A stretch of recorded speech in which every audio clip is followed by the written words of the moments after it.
Health sovereignty after 50 does not mean that you're rejecting doctors or doing everything alone.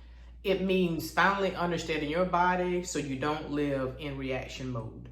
So many people in midlife are so confused by the overwhelming information about health. And you may feel the same way. You've tried diets, you've tried resets, you've tried the different protocols. Everybody's telling you to do this or to do that, but you really haven't found out exactly what really works for you.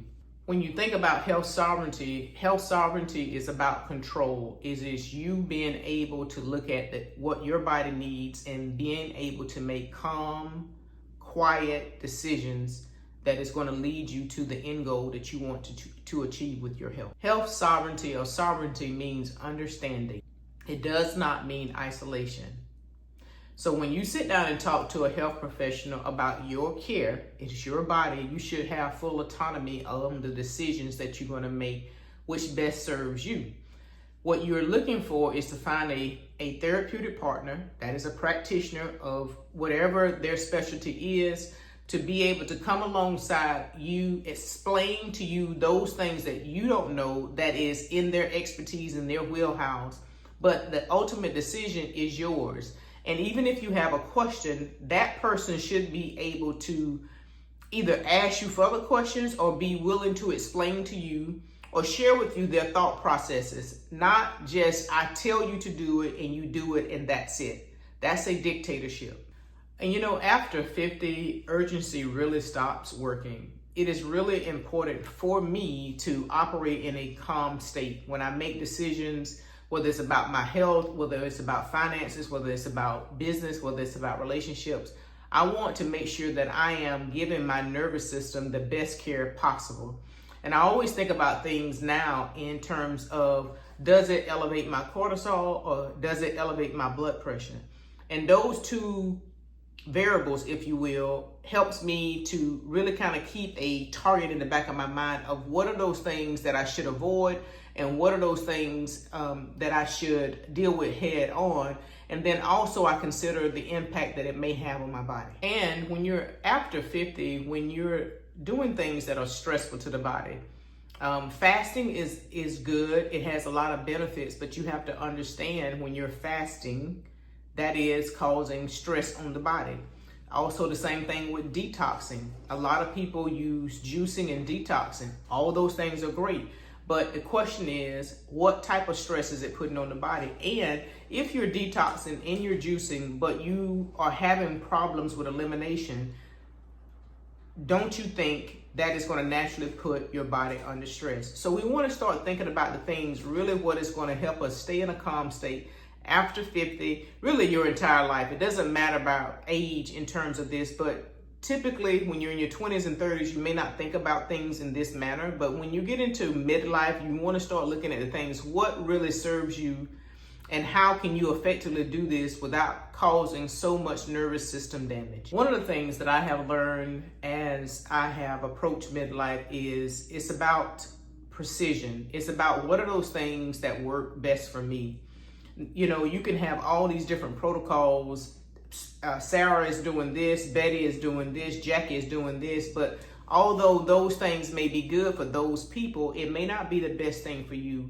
And one of the things about health sovereignty, and when you're looking at really taking control of your health and the decisions that you make that's going to really catapult you to living a better quality of life, you have to think about what really works for you. And one of the things that I have learned over the last couple of years, the benefits of genetic testing. Genetic testing, although you don't want someone to diagnose you by the paper, the person to look at what the test results are, but look at you as a person and say, okay, what are the symptoms and the things that this person has? Genetic testing kind of narrow down things and really start making things personalized to you so you can make better decisions. Say, for instance, someone has celiac, or someone carries the gene for celiac. That person is more inclined, if they continue to eat gluten, to possibly end up having celiac disease. Now, there are so many people who don't believe that gluten-free is a good thing. I personally believe that nobody should be eating gluten, but that's to each his own. But what I'm saying is, because of the genetic testing of this one person who know they carry the gene for celiac, that person who knows that they carry the heart attack gene, those are Alzheimer's gene. These are things that you can do to be proactive to make sure that you're actually following a protocol or something that's more precise for your health and your well-being. Health sovereignty is not about becoming more rigid or extreme. It really means really streamlining your life. It means something as simple as taking a look at the vitamins that you're taking. Why take the vitamins that are not third-party tested? And I know when you start out maybe on your health journey, you're trying to maximize your expense or minimize your expenses. And so maybe you can't buy the best quality, but at some point start looking at the research, start looking at those companies that are third-party tested. This also can graduate into your food choices. If you're going to buy fruit, buy organic fruit. Understand what are the dirty dozen, those things that you definitely want to make sure, those food groups that you definitely want to make sure that are organic, that you're eating, so you're not taking in the chemicals and the pesticides. If you're going to eat oats, you can make something as simple as making sure that the oats are gluten-free and glyphosate-free. These are small changes that you can make. Yes, those particular items may cost a little bit more money, but if you're looking at aging well and you're looking at preserving your health and you're really taking health sovereignty serious, those small changes can make a big deal in your overall lifespan. Also, something as simple as adding in more green vegetables, making sure you bump up your fiber. That's one of the micronutrients most people miss out on, is actually taking in fiber.